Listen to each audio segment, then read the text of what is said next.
안녕하세요. 허재영 기자입니다.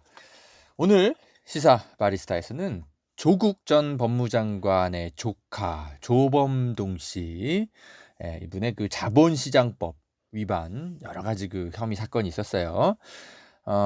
정경심 교수와의 투자 공모가 있었냐? 이 부분. 결국 공모가 하나도 인정 안 된 걸로, 조범동 씨 단독 횡령 범행으로 결론이 났죠. 법원에서 그렇게 1심 판결이 6월 30일 나왔는데 이 부분 의미를 짚어보겠습니다. 앞으로 정경심 교수가 직접 받게 될 재판에 상당한 영향을 주게 될 의미 있는 판결이 나왔거든요. 안 그래도 이 정경심 교수 사건 제가 좀 너무 정리해드린 지가 오래돼서 재판 중간 체크를 좀 해드리려고 그랬는데 마침 좀 적당한 시점에 의미 있는 판결이 하나 나왔습니다. 자, 지금 이 조범동 씨 유죄 판결 나온 거 이거 많은 기사들이 지금 나오고 있는데 여러 유튜버들도 아마 많이 다룰 겁니다. 그런데 그거 중요합니다. 중요하게 보시고요. 보셔도 됩니다. 아마 저보다도 더 이 문제에만 집중해서 취재하고 있는 유튜버 분들도 있을 거예요. 그래서 보십시오. 다만 제 방송에서도 그래도 여러분한테 제가 이 부분 다뤄드리는 이유는 뭐냐면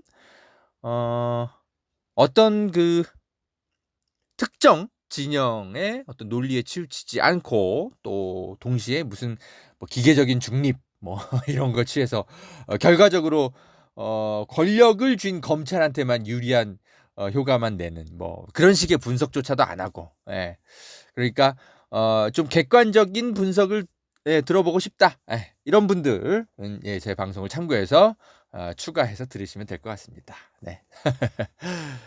거듭 계속 말씀드리지만 저는 기자의 방송이니까 좀 답답한 면도 분명히 있을 거지만 그렇다고 제가 속 시원한 얘기만 해드리면 이 방송의 가치가 없죠. 저는 그렇게 생각합니다.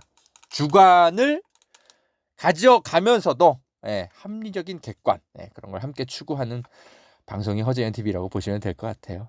자, 미리 당부드리고요. 오늘 준비한 시사 원드 맛있게 내려드리겠습니다. 잠시 후에 뵐게요.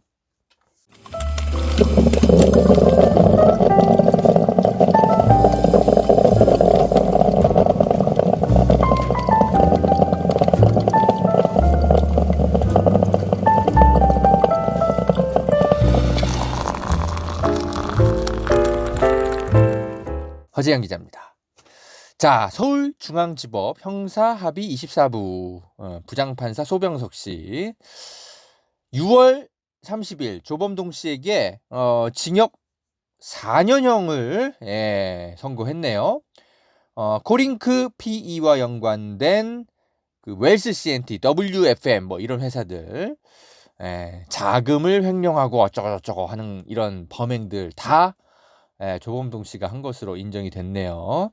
그러니까 기업 사냥꾼이었다라는 거예요. 제가 이제 읽어보니까 이래요. 그러니까 실제 자본을 갖고 있지도 않으면서 여기저기서 돈을 그냥 빌려가지고 일단 이런 업체들을 인수를 한 거예요. 그래가지고 회사 경영권을 장악한 다음에 그 다음에 주가 조작을 이제 노려가지고 차익을 이제 실현시키는 거죠. 그러면은 그걸 가지고 돈 꾼 거 다 갚고 하고 이런 식의 해서 회사 경영을 아주 망치는 거죠. 그죠?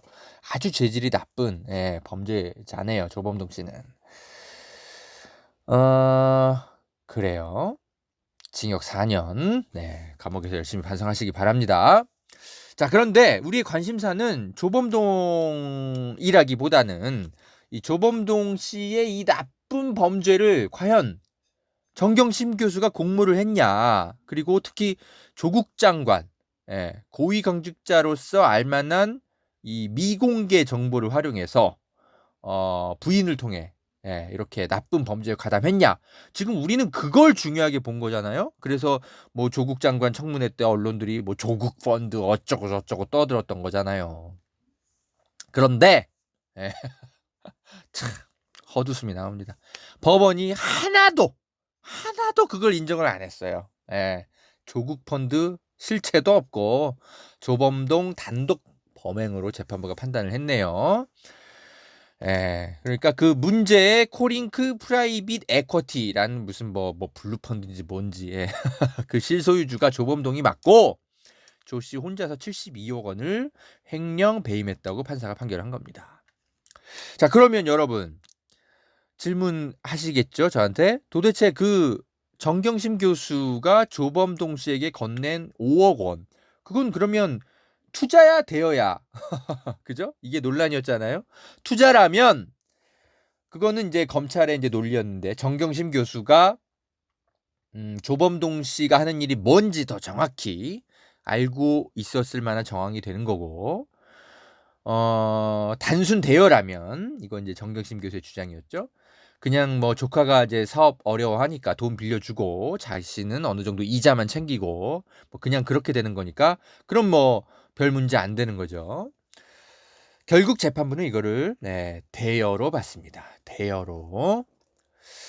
자, 여러분 기억나십니까? 분명 정경심 교수는 조카랑 조범동 씨랑 이제 그 휴대폰 메시지 교환하면서 본인이 직접 투자란 단어를 쓰긴 썼어요. 검찰이 낸 증거입니다. 그래서 뭐 2016년 8월 2일 날 정경심 교수가 우리 조카님 우리 돈 잘 크고 있나요? 이렇게 묻고 8월 4일 날 정경심 교수가 혹시 좋은 투자 상품이 또 있는지요? 라고 묻죠. 그래서 조범동 씨가 뭐 규모별로 금액이 커질수록 더 좋은 수익 상품이 많아요. 어쩌고저쩌고 이렇게 답을 하는데, 그래서 검찰은 정경심 교수가 이거 투자라고 인식했던 거다. 이렇게 이제 주장을 했는데 재판부가 이렇게 봤습니다. 판결문 내용이 이래요.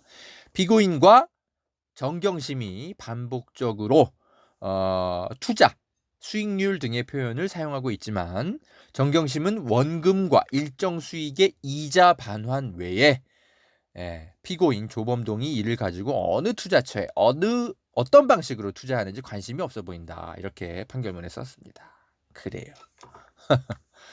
그러니까 일반인들은 그냥 돈 빌려주고 이자 좀 챙기고 이런 것을 사실 투자라고 생각을, 우리들은 그냥 그렇게 용어들을 많이 쓰잖아요. 그러니까 색안경을 끼고 보면 그것도 뭐 나쁘게 뭐 또 막 권력형 무슨 펀드에다가 투자한 거 아니냐 뭐 이렇게 뭐 물론 뭐 몰고 갈 수도 있겠지만 우리 일반인들은 사실 그렇게 많이 쓰잖아요. 투자, 누구 돈 빌려주고 이자 받고 뭐 이런 것들.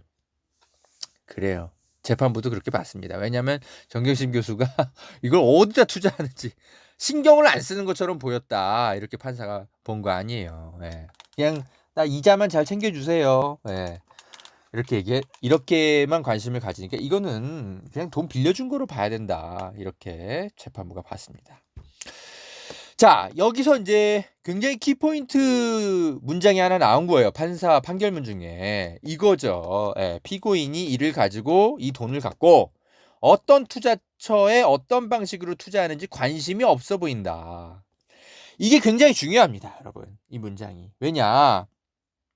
그러니까 여러분, 조국 장관, 그러니까 남편을 통해서 얻은 미공개 정보로 정경심 교수가 뭐 투자를 해가지고 수익을 내고 만약에 이제 그런 거에 관심이 있었다면 이거는 권력형 범죄에 가까워지게 되는 거죠. 그러면 정경심 교수가 당연히 어디다 투자하는지 관심을 갖는 모습을 보이죠. 그 있잖아요. 그 가로등 전멸 업체 뭐 서울시 연관된 그 뭐 웰스 CNT인가? 코링크 PE가 정경심 교수한테 W사에다가 투자를 우리가 할 겁니다. 이렇게 말은 했지만 그거를 콕 집어서 웰스 CNT다 이렇게 제대로 알려준 적은 없다고 그렇게 주장을 해왔잖아요. 정경심 교수가. 정경심 교수가 그래서 그 W사가 도대체 어디냐 이렇게 물은 적도 없고 관심도 별로 안 보였다라는 게 이제 판사의 판단인 거예요. 그러니까는 도무지 이거를 권력형 투자 범죄다 이렇게 볼 근거가 없는 거죠. 그리고 검찰도 제 돈 투자한 돈 무럭무럭 커가고 있나요? 이렇게 물어본 그 문자 메시지 그거 외에는 어떤 증거도 제시를 못한 것 같아요. 참 조국 펀드. 야, 그 말 때문에 얼마나 나라가 시끄러웠습니까? 기억하시죠, 여러분? 실체가 하나도 없었던 거예요. 예. 제가 판결문에서 이렇게 눈에 띄는 문구 찾은 게 이겁니다. 이거를 잘 봐야 돼요. 조전 장관의 오촌 조카로 정 교수와 금융거래를 한 것 때문에 정치 권력과 검은 유착을 통해 상호 이익을 추구한 것이 이 범행의 주된 동기라는 시각이 있지만 권력형 범행이라는 증거가 제출되지는 않았다. 자, 증거가 제출된 게 없다는 거예요. 여러분, 저는요 지금까지 솔직히 말하면 그래도 검찰이 뭔가 증거를 제출해가지고 법정 내에서 어떤 증거 다툼 같은 게 벌어지고 있지 않았을까 막연히 추측을 했어요. 예? 제가 뭐 여기 뭐 재판정에 간 건 아니니까. 그런데 검찰이 증거도 제출하지 못하고 있었던 거예요. 지금까지. 그래놓고 언론에는 무슨 조국 펀드니 뭐니 이런 식으로 떠들고, 무슨 최순실이 그랬던 것처럼, 응? 조국도 그랬던 거 아니야? 이렇게 국민들 의심하게 만들고 몇 달 동안. 아이고 진짜. 그래놓고는 정작 검찰은 별다른 증거도 제출 못하고. 참. 아니 그 검찰이 별다른 지금 그 증거를 제출하고 있지 못하다는 설명은 제가 지난 방송에서도 이미 드렸었죠. 제가 방송에서 계속 그 여러분 어떤 사안을 판단할 때 참조하시는 기준으로 정황 증거와 입증 증거 이거 두 개를 구분해서 판단하는 게 일종의 좀 판단의 요령이다 이렇게 말씀드렸었잖아요. 그러니까 증언이라든지 의심하는 거라든지 이런 거는 검찰이 아무리 재판정에 그렇게 제시를 하더라도 그거는 하나의 참고 사항일 뿐인 거지 정확히 입증되는 입증 증거가 아니다. 그러니까 예를 들면 무슨 뭐 빼박 녹취록이라든지 사진이라든지 그런 거 아니라면 판사는 정황 증거만 갖고는 유죄로 인정을 안 한다고요. 합리적 의심을 배제하기 어려울 정도로 혐의 입증이 되었느냐 51% 이상 그렇게 판단을 하려면 막 그 검찰이 계속 정황 증거 같은 것만 막 제시하고 있다면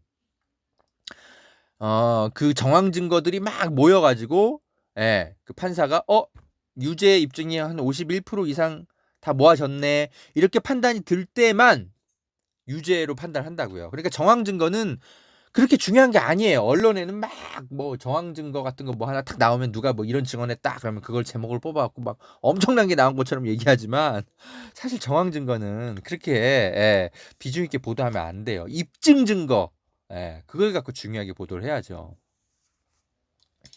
근데 정황 증거들만 계속 언론에 보도가 되고 있는 거예요. 제가 보니까. 그래서 제가 다 짚어드렸잖아요. 예를 들면 그거 뭐지?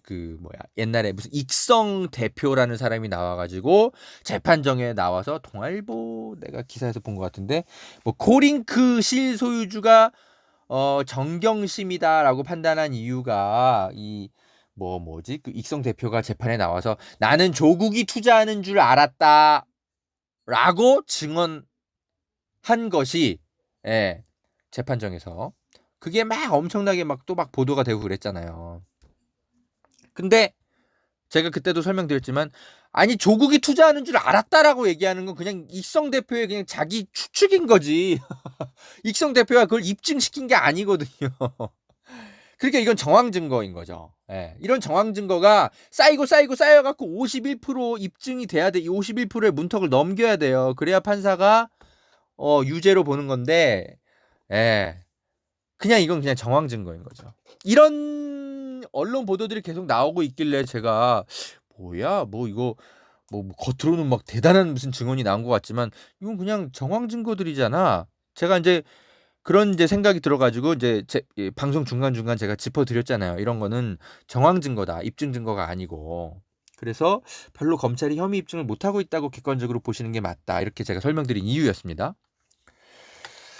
그런데 이제 이런 식의 상황들이 재판 내내 이어졌었나 봐요.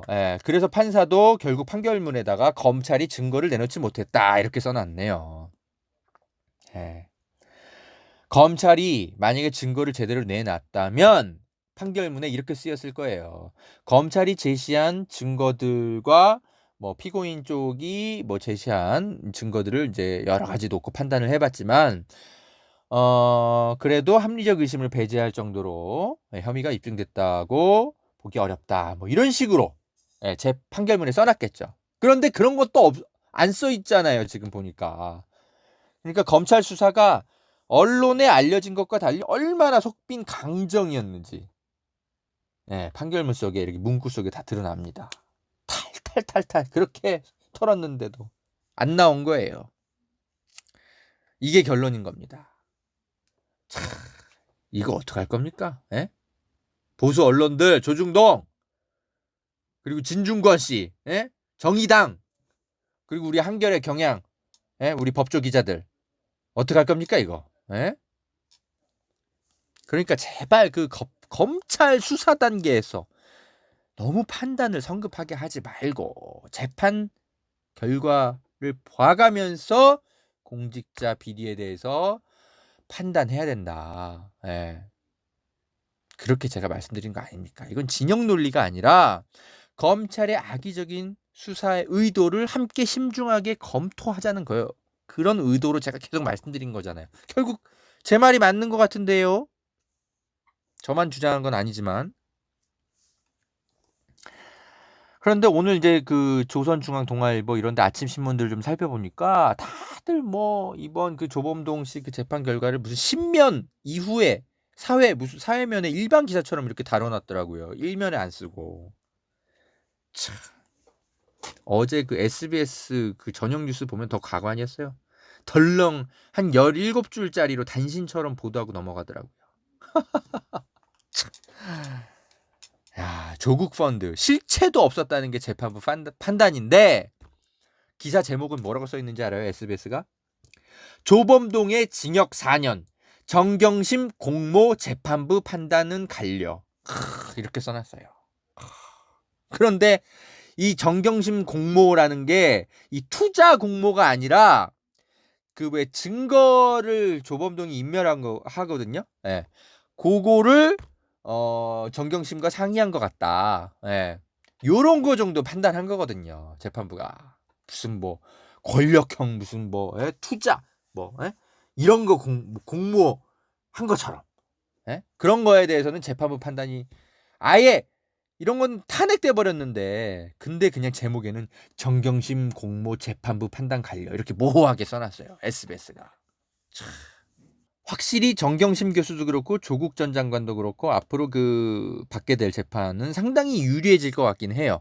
왜냐하면 정경심 교수가 이번에 그 이제 그 조범동 씨 재판에서 공범 혐의를 벗어났잖아요. 근데 이 죄명들이 이 정경심 교수가 앞으로 받게 될 재판에서도 공동으로 그 검찰이 기소한 혐의들이거든요.